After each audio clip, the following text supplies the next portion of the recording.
Hello everyone, so today we are going to solve some PYQs of chemistry. तो यहाँ पे हम organic chemistry के कुछ 5-6 क्वेश्चन हमारे पास हैं, उनको सोल्व करेंगे। ठीक है, तो स्टार्ट करते हैं क्वेश्चन नंबर 1 से। भाई पहले मैं खुद से यहाँ पे आपको ड्रॉ करके बताऊंगी, मतलब जो भी हमारे पास है क्वेश्चन है उसके रिगार्डिंग कि क्या हमसे पूछा गया। करेक्ट ऑर्डर बताना है भाई बेसिसिटी का। ठीक है, ये हमें 4 दे रखी हैं।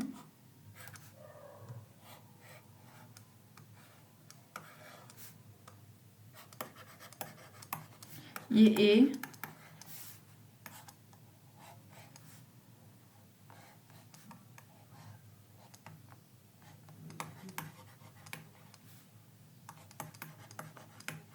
ये हमारे पास है भाई बी,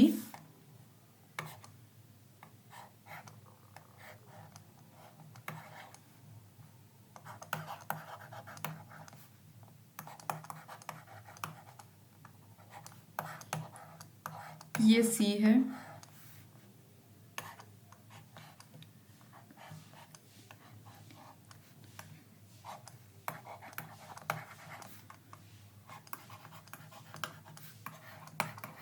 ये क्या है डी।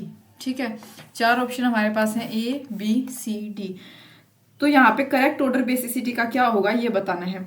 तो देखो भाई, सबसे पहले मैं थोड़ा सा आपका कंसेप्ट क्लियर करा देती हूँ। जो इलेक्ट्रॉन विदड्रॉइंग ग्रुप्स होते हैं वो हमेशा रिजल्ट करते हैं डिक्रीज्ड बेसिसिटी। भाई जिसके पास जितने इलेक्ट्रॉन विदड्रॉइंग ग्रुप होंगे उसकी बेसिसिटी उतनी ही कम होगी, जबकि अगर इलेक्ट्रॉन रिलीजिंग ग्रुप होते हैं वो क्या करते हैं, बेसिसिटी को इंक्रीज करती हैं। ठीक है, तो ऑर्डर क्या होगा, देखो सबसे ज्यादा आपको यहाँ पे क्या दिख रहा है, यहाँ पे NH2CH3, यानी कि ये ऑर्थोमेटापेरा, यानी कि ये हमारे पास जो है डी, इसकी बेसिसिटी ज्यादा होगी। ठीक है, क्योंकि इसके पास क्या है, इलेक्ट्रॉन रिलीजिंग ग्रुप है पोजीशन पे, तो यानी डी। ठीक है, उसके बाद यानी कि हमें क्या बताना है, करेक्ट ऑर्डर। ठीक है, डी। फिर हमारे पास क्या आएगा भाई, ए। ठीक है, NH2 यहाँ पे हमारे पास आ जाएगा ए। उसके बाद क्या होगा, यहाँ पे देखो इन दोनों में से सी। ठीक है, सी की ज्यादा होगी, और देन हमारे पास क्या आएगा एट द एंड बी। ठीक है,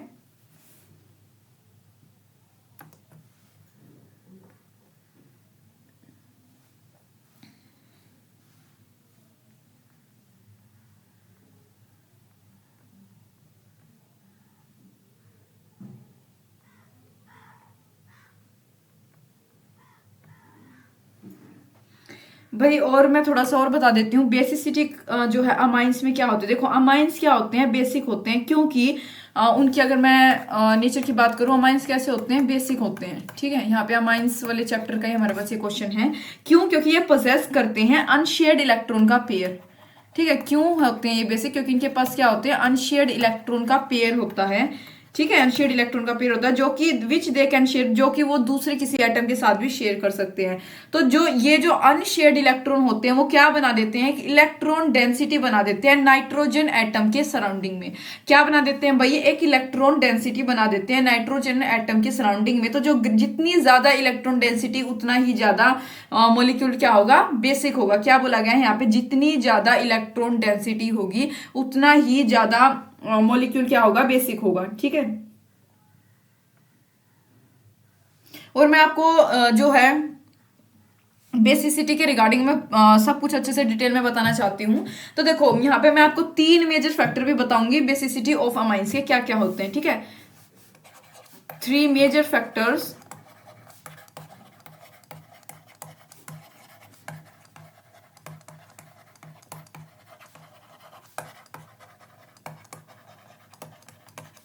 ऑफ बेसिसिटी ऑफ अमाइंस। ठीक है, बेसिसिटी किसके ऊपर डिपेंड करती है भाई, बेसिसिटी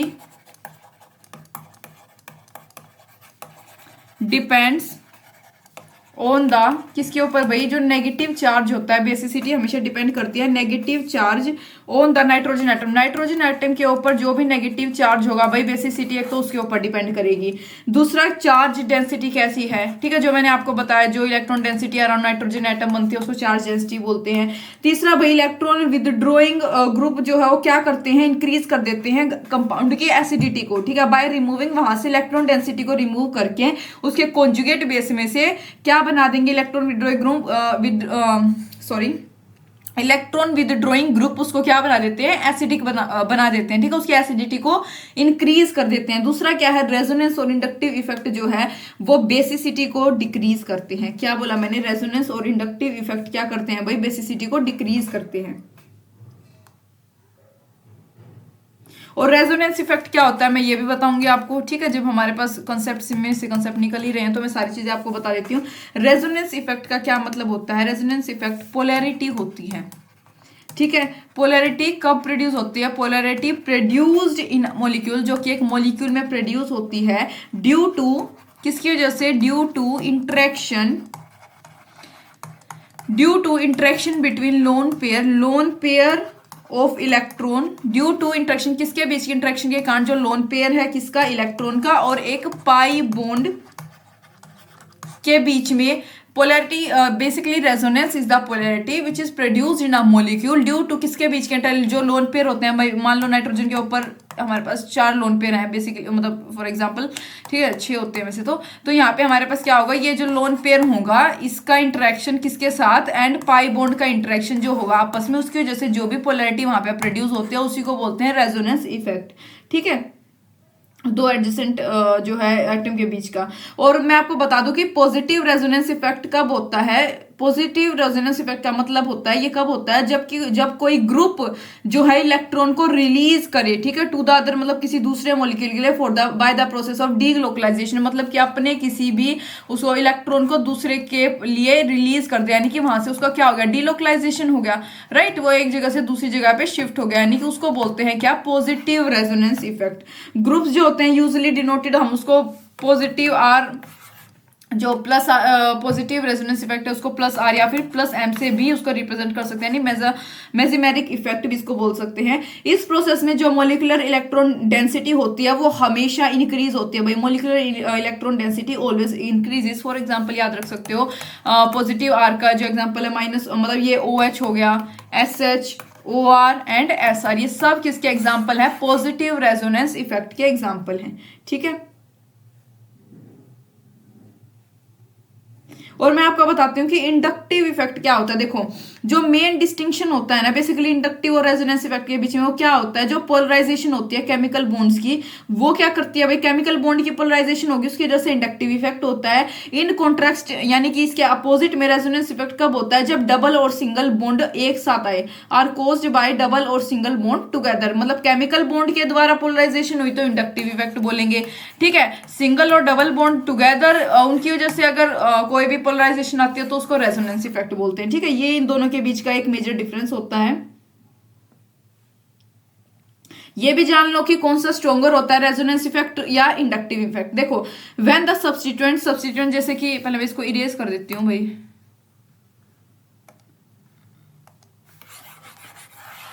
एक मिनट,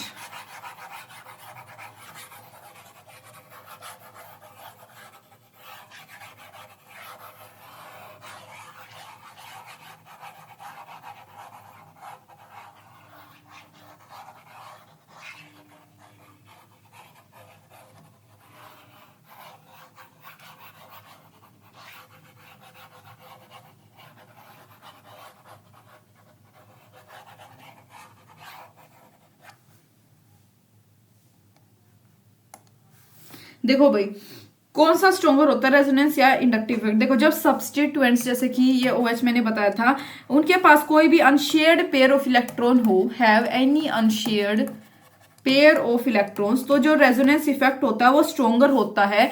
तो मतलब इस केस में भाई रेजोनेंस इफेक्ट जो है वो किससे ज्यादा मतलब स्ट्रोंगर होगा,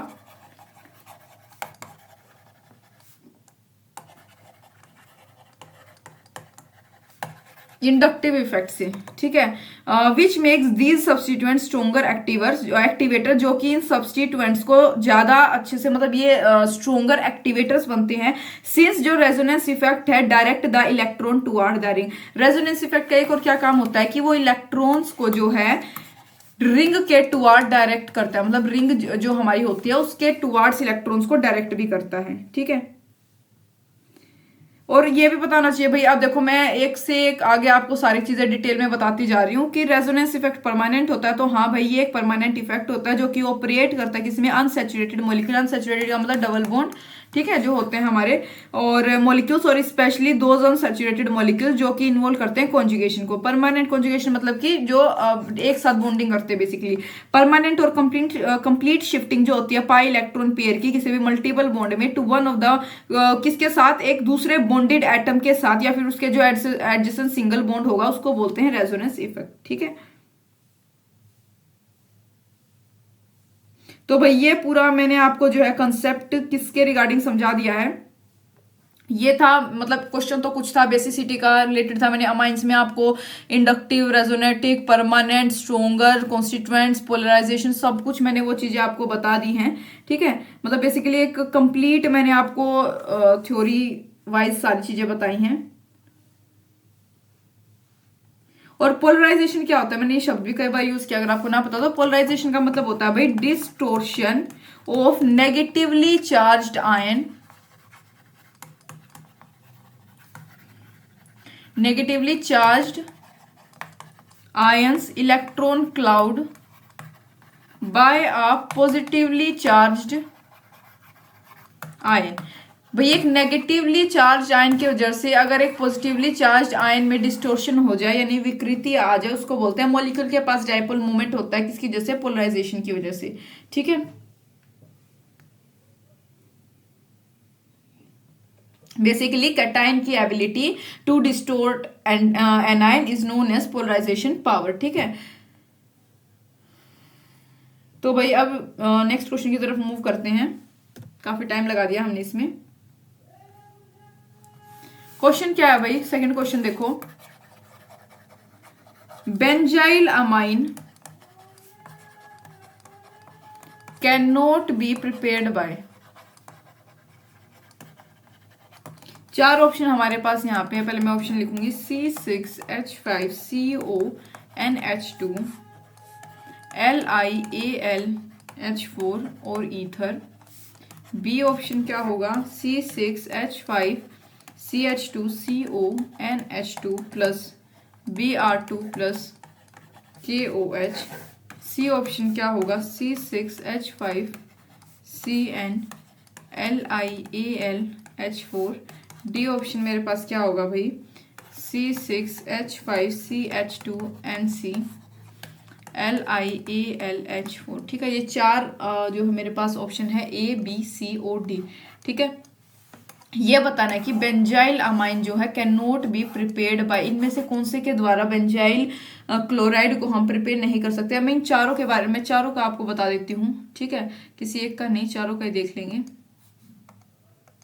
स्काई ब्लू ले लेते हैं भाई। ठीक है, तो इसमें हमारे पास क्या बनेगा, देखो C6H5 यहाँ पे आ जाएगा हमारे पास, इसके प्लेस पे CH2 और NH2 एज इट इज रहेगा। ठीक है, ये क्या बन गया भाई, बेंजाइल अमाइन बन गया, इससे बन गया। ठीक है, ये बेंजाइल अमाइन हो गया, ये बेंजीन की रिंग, और ये क्या हो गया, बेंजाइल अमाइन। ठीक है, C6H5CH2 बेंजाइन और NH2 बेंजाइल अमाइन, इससे बन गया। ठीक है,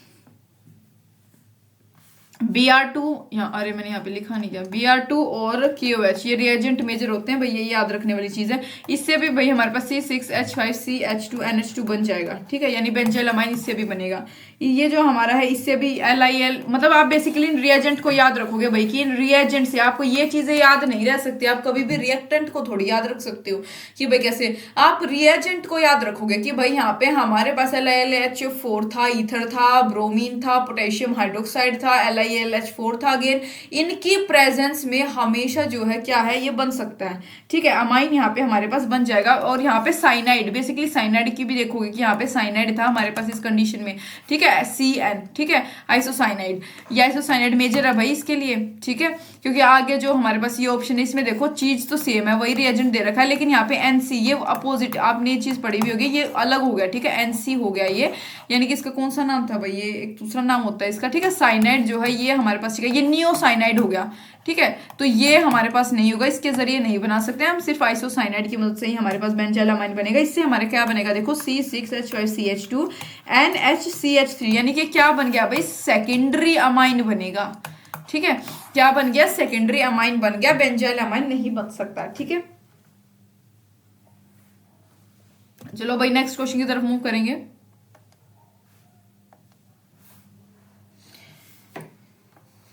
क्या है हमारे पास, देखो C6H5 NH2SO4 180 डिग्री सेल्सियस की प्रेजेंस में क्या बनता है, यहाँ पे हमारे पास क्या बनाता है ये H2NC6H4SO3H, यानी कि ये पैरा है हमारे पास, ठीक है। पैरा मैग्नेटिक का मतलब होता है जो कि अनपेयर्ड इलेक्ट्रॉन जिसके पास नहीं होते, सारे इलेक्ट्रॉन क्या होते हैं उसके पेयर्ड होते हैं।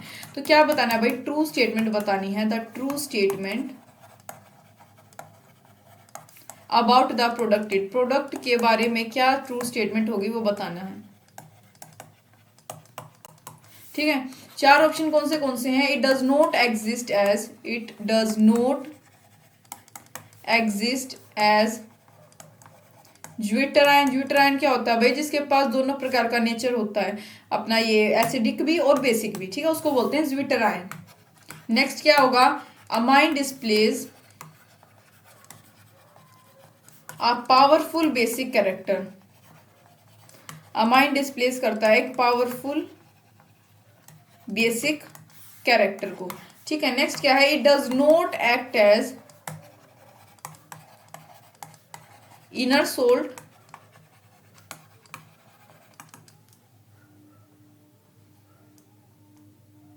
नेक्स्ट क्या है D option, SO3H diminishes the basic character of, जो यहाँ पे हमारे पास SO3H है, ये डैमेज कर देता है किसके बेसिक कैरेक्टर को, अमाइन के, ठीक है। तो देखो भाई सबसे पहले जो मेरे पास करेक्ट स्टेटमेंट है वो है डी। मैं अभी आपको सिर्फ ये तो मैंने बता दिया कि डी इसकी करेक्ट स्टेटमेंट है। यहाँ पे मैं आपको ये इनर सोल्ट क्या होता है ये भी बताऊंगी, ठीक है। पावरफुल बेसिक कैरेक्टर थोड़ा सा जो हमारे पास ये तीनों ऊपर के ऑप्शन है ये भी बताऊंगी, लेकिन इससे पहले भाई मैं आपको जो करेक्ट वाला स्टेटमेंट है इसको समझा देती हूँ, ठीक है। नेक्स्ट पेज पे देखो बना के दिखाऊंगी पहले भाई, फिर थोड़ा सा लिख के वो थियोरेटिकली भी बता दूंगी। ये क्या होता है, H2SO4 की प्रेजेंस में क्या बनाएगा ये, NH2 आ जाएगा यहाँ पे प्लस, यहाँ पे प्लस नहीं सॉरी H2SO4, ठीक है। फिर ये 180 डिग्री सेल्सियस पे वाटर हीट देंगे इसको हम, मतलब प्रोसेसिंग कराएंगे इसकी 180 डिग्री सेल्सियस पे, काफी टेम्परेचर है, और वाटर को यहाँ से एलिमिनेट कर देंगे, वाटर यहाँ से एलिमिनेट होगा इस प्रोसेस में। तो यहाँ पे क्या बचेगा, NHSO3H, ठीक है। यहाँ पे वाटर को एलिमिनेट कर दो, H2O यहाँ से रिमूव होगा, ये SO3 हो गया, यहाँ पे एक बच गया, तो NHSO3H यहाँ पे हमारे पास बच गया। तो इसको भी फर्दर जब आप हीट दोगे तो यहाँ पे हमारे पास क्या आएगा, ये हो जाएगा यहाँ पे NH2, और इसका जो SO3H है ये आ जाएगा नीचे, ठीक है। यहाँ पे हाइड्रोजन ऐड हो जाएगा। तो अगर हम इसको आयन की फॉर्म में लिखें, लेकिन जो कि हमारे पास क्या आएगा यहाँ पे रिवर्सिबल प्रोसेस में, NH3 पॉजिटिव आ जाएगा, SO3 नेगेटिव आ जाएगा। बेसिकली इसको हमने रीअरेंज किया है, ठीक है। इसको आप रीअरेंज करोगे, मतलब ये ऐसे भी हो सकता है, ऐसे भी। यहाँ पे एक हाइड्रोजन का आइटम आपने यहाँ पे दे दिया, ये पॉजिटिव हो गया, यहाँ से एलिमिनेट हो गया, तो ये क्या आएगा, यहाँ पे माइनस साइन आएगा। तो बेसिकली क्या चीज देखी आपने कि जो एसिड है, एसिड विच एग्जिस्ट है, जो कि एक डायपोलर की फॉर्म में एग्जिस्ट कर रहा है यहाँ पे, यानी कि दो पोलर, ठीक है, टू पोलरिंग फॉर्म, मतलब आयन की फॉर्म में, जिसके पास एक एसिडिक और बेसिक ग्रुप दोनों है सेम मॉलिक्यूल में, उसका नाम क्या होता है भाई, सल्फेनिलिक एसिड, ठीक है। जो आपको यहाँ पे दिख रहा है ना, ये क्या होता है, सल्फेनिलिक एसिड होता है। इन आयंस को हम ज्विटर आयन और इनर सोल्ट भी बोल सकते हैं, ठीक है। एक मिनट भाई, इसका जो करेक्ट ऑप्शन था ये था NH2, पे ये आएगा, ये क्या है इसके मतलब हाँ यही है, ठीक है, डी इसका करेक्ट ऑप्शन है। ठीक है, ये ज्यादा ट्रू है ये वाली, ठीक है। तो ये क्या होगा भाई, सल्फोनिक एसिड इसको बोल सकते हैं। सच आयंस आर कोल्ड, इनको हम ज्विटर आयंस या फिर इनर सोल्ट्स भी इनको बोला जा सकता है, ठीक है। तो इनर सोल्ट या ज्विटर आयन जो मैंने बताया था, यहाँ यहीं पे समझ लो आप। तो इसका मतलब क्या होता है भाई, यही होता है कि डायपोलर नेचर हो जिनका, ठीक है, डायपोलर नेचर जिनका होता है उनको हम बोलते हैं इनर सोल्ट या फिर ज्विटर आयन सोर्ट ऑफ, इनको हम बोल सकते हैं। और ज्यादा अच्छे से अगर आपको देखना है कि भाई इनर सोल्ट क्या होते हैं, तो ये एक सोल्ट होता है formed by reaction, a salt formed by reaction with in the molecule, with एक मॉलिक्यूल के अंदर ही जो रिएक्शन हो, किसी भी कंपाउंड की, of a compound having both, जिसके पास दोनों प्रकार की प्रॉपर्टीज हो, एसिड भी और बेसिक प्रॉपर्टीज, ठीक है, दोनों प्रकार की जिसके पास प्रॉपर्टीज हो, इसको क्या बोलते हैं हम। और कंपेयर डायपोलर आयन, यानी वो क्या होते हैं, इनर सोल्ट होते हैं, ठीक है, कंफ्यूजन वाली कोई बात नहीं है। और वैसे अगर मैं बताऊं थोड़ा सा एक्स्ट्रा बताने के लिए कि भाई 4 टाइप के सोल्ट होते हैं, कॉमन टाइप्स जो होते हैं सोल्ट के, वो 4 होते हैं। एक होता है कोशर सोल्ट, एक मिनट इसको इरेज करके बताती हूँ, लिख देती हूँ, वैसे हमारे काम का तो नहीं है।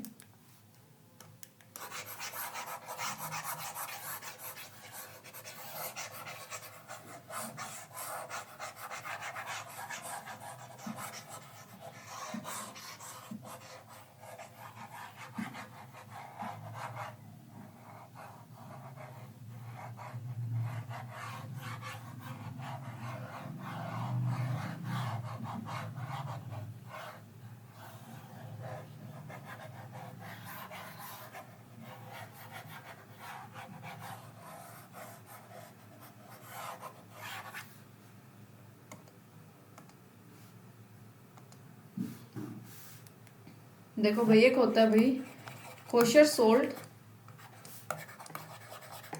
कोशर सोल्ट क्या होता है, कोर्स ग्रेन्ड फ्लैकी सोल्ट होता है बेसिकली। दूसरा होता है टेबल सोल्ट, ये most common type of salt होता है भाई, जो कि घरों में भी यूज किया जाता है, आपको पता होगा, होम सोल्ट इसको बोल सकते हैं, टेबल सोल्ट। तीसरा एक होता है भाई सी सोल्ट, जो अनरिफाइंड सोल्ट होता है, उसको बोलते हैं सी सोल्ट, ठीक है, तो जो सी वगैरह से मिलता है वहां पे अनरिफाइंड। एक होता है कोर्स सोल्ट, ठीक है, ये 4 टाइप के कॉमन सोल्ट होते हैं।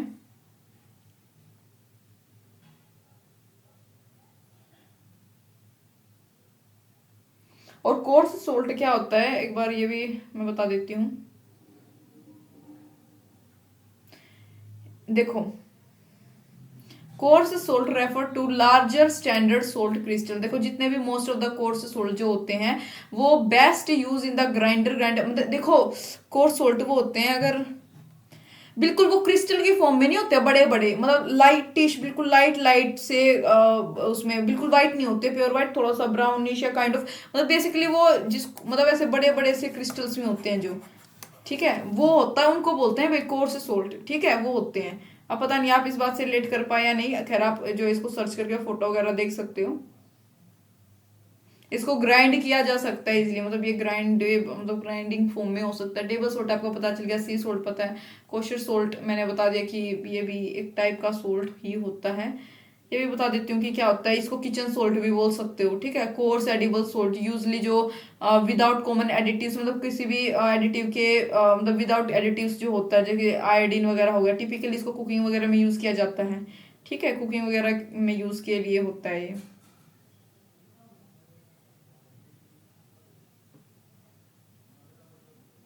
चलो भाई नेक्स्ट क्वेश्चन की तरफ मूव करते हैं अब।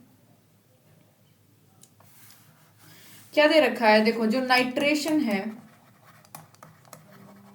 ऑफ एनिलीन ऑल्सो गिव्स, जो नाइट्रेशन है भाई एनिलीन का, वो क्या देता है, also gives Meta nitro aniline एक स्ट्रोंग एसिडिक मीडियम में, इन स्ट्रोंग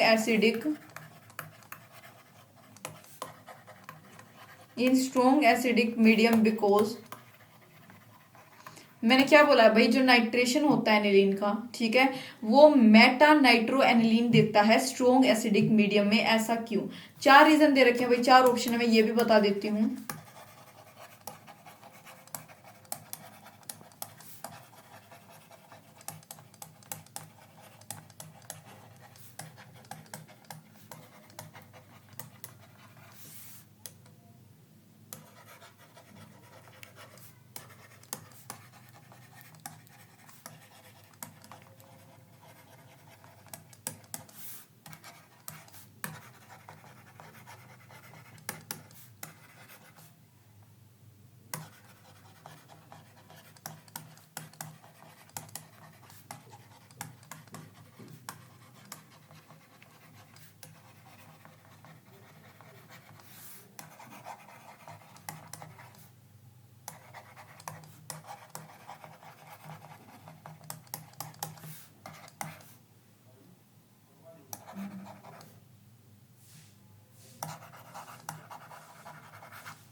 डी ऑप्शन यहाँ पे है भाई, नन ऑफ द अबव।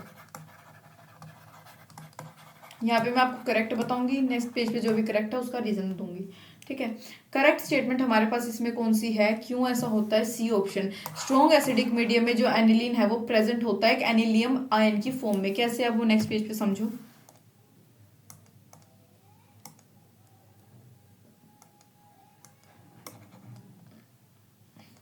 थोड़ा लाइट है ये तो, चलो लाइट ग्रीन से करते हैं। ये है भाई एनिलीन, ठीक है। HNO3 रिएजेंट और H2SO4 की प्रेजेंस में क्या बनेगा, NH2 और यहाँ पे क्या आएगा, NO2। यानी कि ये ऑर्थो, ये हमारे पास ऑर्थो पैरामेटा, ये 3 पोजीशन होती है भाई, ऑर्थो पैरामेटा, ठीक है।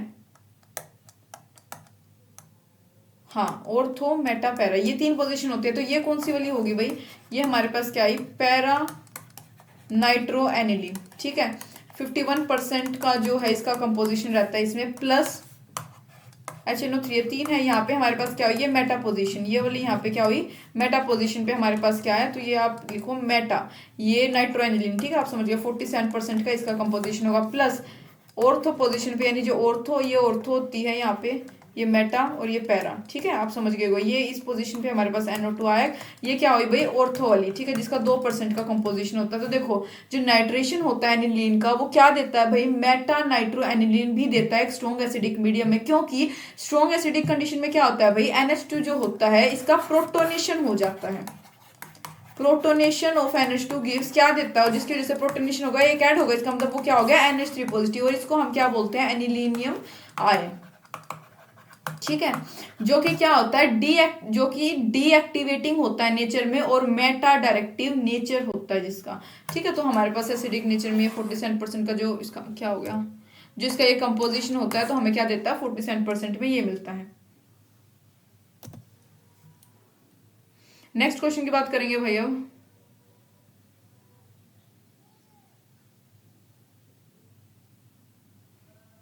देखो यहाँ पे हमें क्या बताना है, एक मेजर प्रोडक्ट बताना होगा बेसिकली।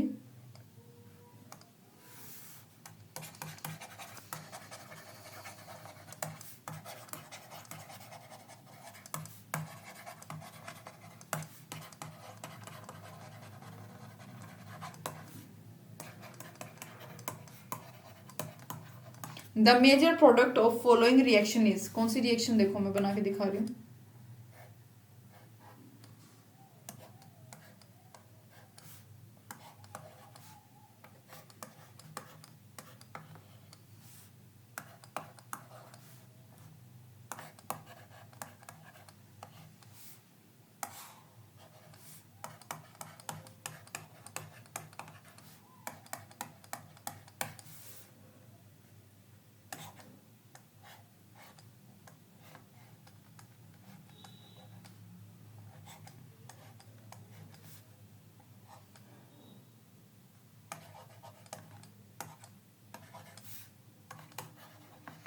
प्रोडक्ट बताना है भाई इसका, ठीक है, मेजर प्रोडक्ट क्या होगा।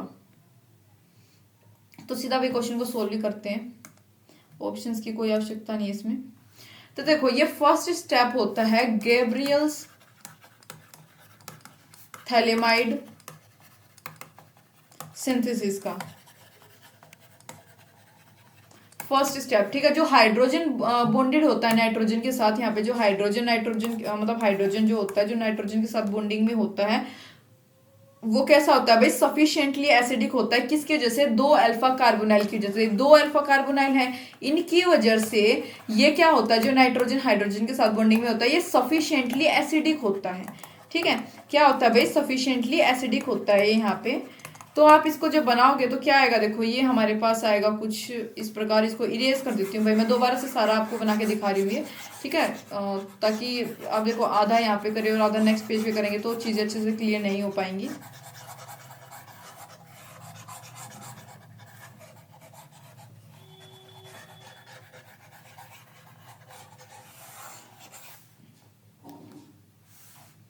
देखो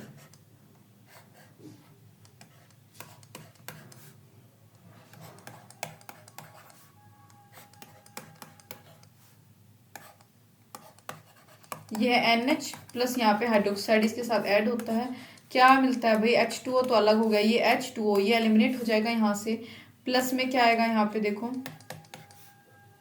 ये कार्बन ये यहाँ पे, और यहाँ पे क्या आएगा इसके ऊपर नेगेटिव चार्ज आएगा, क्योंकि यहाँ पे क्या है इसका हाइड्रोजन इसके बॉन्डिंग के साथ था वो हट गया, तो यहाँ पे क्या आएगा नेगेटिव आ जाएगा। ठीक है, इसके अगर मैं देखूँ इसके बाद यहाँ पे हमारे पास क्या बनता है इरिवर्सिबल में, मतलब रिवर्सिबल प्रोसेस में C डबल बॉन्ड O, यहाँ पे भी कार्बोनाइल यहाँ पे आ जाएगा भाई सिंगल बॉन्ड, और इसके ऊपर आएगा नेगेटिव चार्ज ऑक्सीजन के ऊपर, क्योंकि इसका एक बॉन्ड किसके साथ जुड़ गया, नाइट्रोजन के साथ, नाइट्रोजन के साथ ये बॉन्ड इसका जुड़ गया, तो इसका जो चार्ज था वो ऑक्सीजन के ऊपर आ गया। ठीक है, ऑक्सीजन के ऊपर नेगेटिव चार्ज। यहाँ पे फिर रिवर्सिबल में फर्दर अगर इसको रीअरेंज करें तो क्या आएगा भाई, यहाँ पे देखो ये C डबल बॉन्ड O, यहाँ पे नाइट्रोजन, इसका अब यहाँ पे एक ऑक्सीजन एक डबल बॉन्ड जो था यहाँ पे इस साइड चला गया, और यहाँ पे इस ऑक्सीजन के ऊपर क्या आया नेगेटिव चार्ज आया। तो आपने क्या देखा यहाँ पे, क्या देखो समझो, जो कॉन्जुगेट बेसिस होते हैं, बेस जो forms above act as nucleophile, as ये क्या है न्यूक्लियोफाइल की फॉर्म में एक्ट किया इसने। ठीक है, nucleus level in the substituent step of reaction as shown, अब जैसे हमने ऊपर अभी ये रिएक्शन में मैंने किया है, जो न्यूक्लियोफाइल है वो 3 रेजोनेटिंग फॉर्म में एग्जिस्ट कर रहा है। एक तो भाई बिल्कुल यहाँ पे था एक यहाँ पे 2 और एक यहाँ पे 3। ठीक है, 3 फॉर्म में यहाँ पे ये एग्जिस्ट कर रहा है रेजोनेटिंग फॉर्म्स में। वन में think of oxygen being the donor, मतलब आपको ऐसा लग सकता है कि भाई यहाँ पे ऑक्सीजन डोनर एटम है न्यूक्लियोफाइल अटैक में, हाउएवर यहाँ पे नाइट्रोजन एक्ट कर रहा है एज अ डोनर। ठीक है, ऑक्सीजन यहाँ पे एक अच्छा डोनर जो है ग्रुप की जैसे यहाँ पे एक्ट नहीं कर रहा है भाई। अगर आप ये सोच रहे हो, आप यहाँ पे आइडिया लगा लो, पहले सबसे स्टार्टिंग में किसके ऊपर था ये चार्ज, नाइट्रोजन के ऊपर, नाइट्रोजन ही तो फिर डोनेट करता गया ना आगे, तो नाइट्रोजन जो है एक as a better donor group जो है यहाँ पे एक्ट कर रहा है। ठीक है, बेटर डोनर ग्रुप के जैसे यहाँ पे ये एक्ट कर रहा है। अब मैं आपको नेक्स्ट पेज पे बताऊंगी थोड़ा सा और इसके बारे में अच्छे से। हाँ, हालांकि ये चलो बता ही देती हूँ, 1-2 मिनट के ऊपर क्यों खाम खा रखे।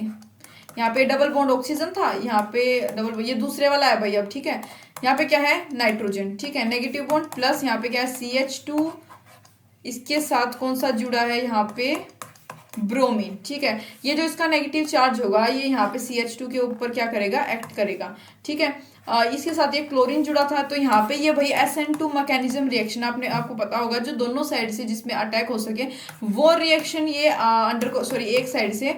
ठीक है, ये यहाँ पे क्या होगा इसके ऊपर अटैक होगा, किसका, ये जो बॉन्ड था ये इसके ऑक्सीजन के ऊपर यहाँ पे ये अटैक करेगा, ये डबल बॉन्ड में था, तो यहाँ पे क्या आएगा हमारे पास CH2 यहाँ पे आ जाएगा एज इट इज ब्रोमीन। तो क्या हुआ भाई इसमें ब्रोमीन सब्स्टिट्यूटेड नहीं है इस अबव रिएक्शन में एज इट इज इन, क्योंकि ये क्या है रेजोनेंस में है। ठीक है, बेंजीन रिंग के साथ क्या है रेजोनेंस में, आप देखो बेंजीन रिंग के साथ एक क्या है यहाँ पे रेजोनेंस में है। ठीक है, जो कि partial double bond character provide कर रहा है, कार्बन और मतलब कार्बन और ब्रोमीन के बीच में क्या है पार्शियल डबल बॉन्ड कैरेक्टर है। ठीक है, हैंस डिफिकल्ट टू, तो इस वजह से इसको ब्रेक करना भाई डिफिकल्ट होगा। तो हमारे पास मैंने आपको प्रोडक्ट बता दिया था, तो क्या प्रोडक्ट आता है ये अपना, यहाँ पे छोटा सा बना के दिखा देती हूँ, ये C डबल बॉन्ड O, यानी ये C डबल बॉन्ड O जो अभी हमने बनाया NCH2, और ये क्या हो जाएगा Br इसके साथ यहाँ पे जुड़ा, क्योंकि भाई ये डिफिकल्ट टू ब्रेक है, मतलब इसको इजीली हम ब्रेक नहीं कर सकते due to partial double bond character between carbon and bromine. ठीक है, आपको रीजन भी पता चल गया।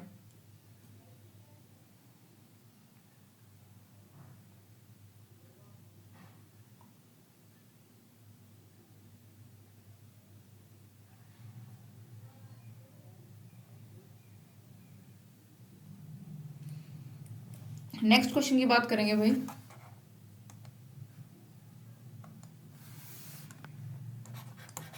क्वेश्चन क्या है, द फॉलोइंग रिएक्शन इज,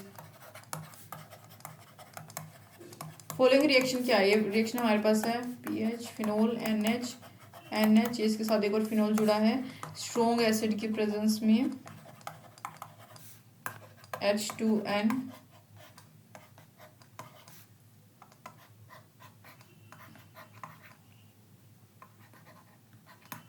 ये हो गया NH2। ठीक है,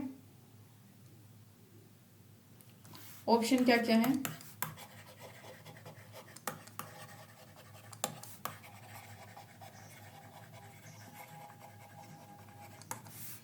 बेंजीडाइन रीअरेंजमेंट, पिनाकोलोन रीअरेंजमेंट,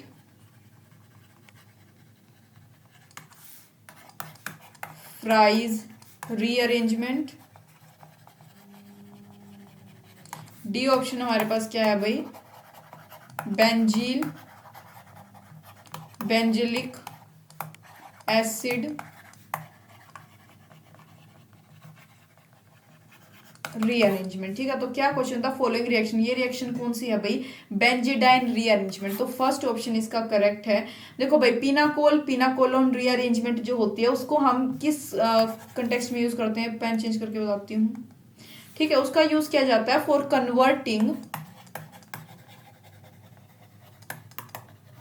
1,2-डायोल जो होता है, इसको कार्बोनाइल कंपाउंड में कन्वर्ट करने के लिए हम इस रीअरेंजमेंट का यूज करते हैं। जो मैकेनिज्म होता है बेंजीडाइन रीअरेंजमेंट का, वो हमारे पास मतलब ये काइंड ऑफ ऐसा कुछ होता है। ठीक है, तो ये हमारे पास मतलब इतना ही आपको ध्यान रखना है। ये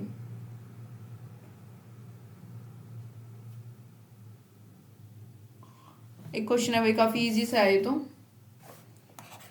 in the reaction RCONH2 plus X gives RNH2, तो द रिएजेंट X इज, जो रिएजेंट X है वो क्या होगा इसमें, the reagent X is soda lime, PCl5, NaOBr, और D हो सकता है क्या, ऑल ऑफ दीज।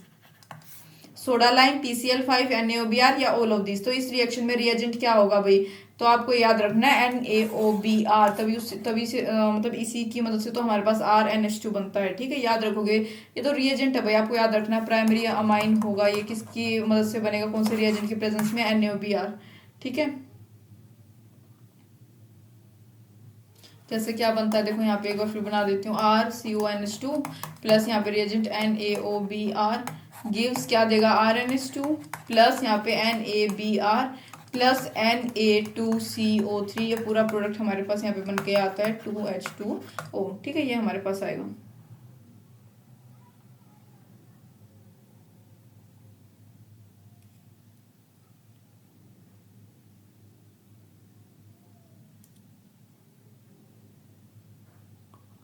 और भाई एक और मैं आपको कंसेप्ट मतलब इससे रिलेटेड तो नहीं है, पर मैं थोड़ा सा सोच रही हूँ, ये बॉइलिंग पॉइंट के रिगार्डिंग मैं एक्स्ट्रा सा ये आपको बताना चाह रही हूँ।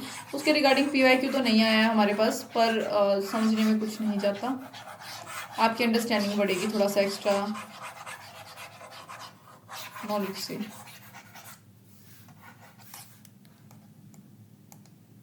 देखो भाई, जो मोलिकुलर मास होता है, एज जैसे जैसे मोलिकुलर मास बढ़ता है, बॉइलिंग पॉइंट भी बढ़ता जाता है। सबसे पहले ये बात याद रखोगे, जैसे जैसे मोलिकुलर मास बढ़ेगा बॉइलिंग पॉइंट भी इंक्रीज होगा। आइसोमेट्रिक अमाइंस के केस में हावेवर जो नंबर ऑफ H एटम्स होते हैं भाई, हाइड्रोजन एटम जो किससे अटैच होते हैं, डायरेक्टली नाइट्रोजन एटम से, वो क्या होते हैं भाई, कम होते जाते हैं। ठीक है, आइसोमेट्रिक अमाइंस की अगर मैं बात करूं, तो उस केस में बॉइलिंग पॉइंट भी क्या होगा भाई, कम होगा, क्योंकि वहां पे हाइड्रोजन बॉन्ड जो कि नाइट्रोजन एटम के साथ जुड़े होते हैं वो कम होते हैं। मॉलिक्यूलर मास कम होगा, बॉइलिंग पॉइंट भी कम होगा, क्योंकि जो टेंडेंसी होती है हाइड्रोजन बॉन्ड की, वो क्या हो जाती है, डिक्रीज हो जाती है इस केस में। हैंस जो ऑर्डर हम मतलब अगर बेसिकली मैं वैसे बात करूं कि एक ऑर्डर हमको दे रखा हो, तो इंक्रीजिंग जो बॉइलिंग पॉइंट के केस में कैसे हमारे पास क्या ऑर्डर होगा, एग्जांपल जैसे CH3 ठीक है, CH3 यहाँ पे 3N। ठीक है, यहाँ पे हाइड्रोजन बॉन्ड ये कम होता जा रहा है। ठीक है, यहाँ पे तो अच्छी खासी टेंडेंसी थी, यहाँ पे CH3 CH2NH CH3 release withdrawing group है, यहाँ पे हमारे पास CH3 CH2 NH2। तो काइंड ऑफ ऐसा कुछ होता है बेसिकली। आप ये बात याद रखोगे थोड़ा सा माइंड में, बॉइलिंग पॉइंट के कंटेक्स्ट में।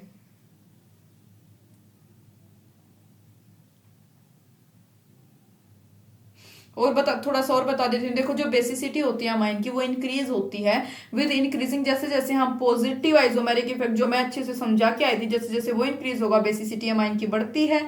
ठीक है, और ये बता दो, जो अल्काइल ग्रुप होता है, मतलब जो टर्शरी अमाइन होता है, उसके पास ग्रेटर पॉजिटिव इफेक्ट होता है। भाई याद रख लेना इस पॉइंट को, चाहे तो बेशक लिख भी देती हूँ। कुछ चीजें भाई ऐसी है जो आप याद रखोगे तो फायदा रहेगा उन चीजों में, इजिली क्वेश्चन सोल्व कर पाओगे।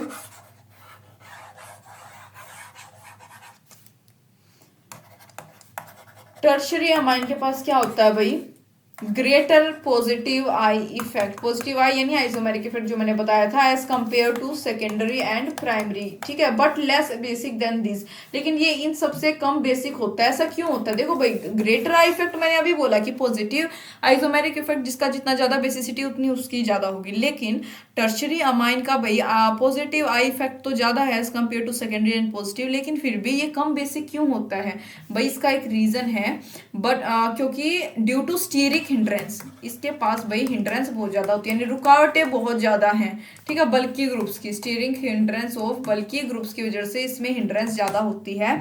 मोर एवर जो बेंजाइल अमाइन होता है वो एक वीकर बेस होता है भाई देन एलिफेटिक अमाइन, सेंस जो हमारे पास मैंने बता दिया कि ग्रेटर इफेक्ट क्यों नहीं होता, मतलब बेसिकली ये पॉइंट भी आप याद रखना, ठीक है, जो बात मैंने आपको बताई है।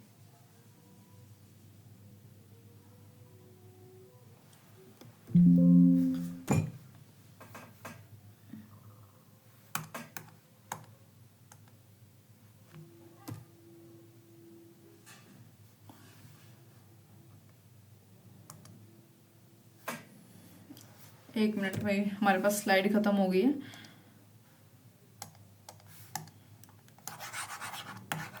अब ये इरेज भी नहीं हुआ। एक क्वेश्चन रह गया भाई लास्ट। देखो यहाँ पे हमसे क्या पूछा,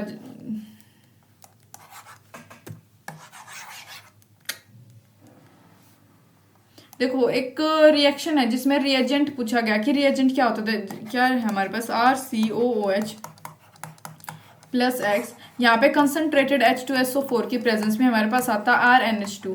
तो कौन से रिएजेंट की प्रेजेंस में हमारे पास ये होगा? तो भाई इसका रिएजेंट होता है HN3। यहाँ पे क्या रिएजेंट करें, सॉरी HN3, यहाँ पे हमारे पास करेक्ट ऑप्शन होगा इसका, ठीक है, इसके प्रेजेंस में RnH2 बनता है। देखो जो गिवन रिएक्शन है वो किसकी एग्जांपल है भाई? स्किमिड रिएक्शन का एग्जांपल है, जिसमें कि कार्बोक्सिलिक एसिड जो आप देख पा रहे हो RCOH, कार्बोक्सिलिक एसिड जो है उसको हीट किया गया है हाइड्रोजोइक एसिड के साथ, यानी HN3 के साथ उसको हीट किया गया, किसकी प्रेजेंस में? मिनरल एसिड की प्रेजेंस में, प्राइमरी अमाइन बनाने के लिए। RnH2 क्या होता है भाई? एक प्राइमरी अमाइन होता है ये, ठीक है। तो हमारे पास इसका करेक्ट ऑप्शन क्या आएगा? HN3, याद रखोगे आप।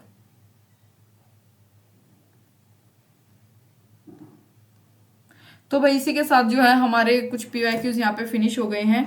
उम्मीद है आपको समझ आए होंगे। Thank you for watching.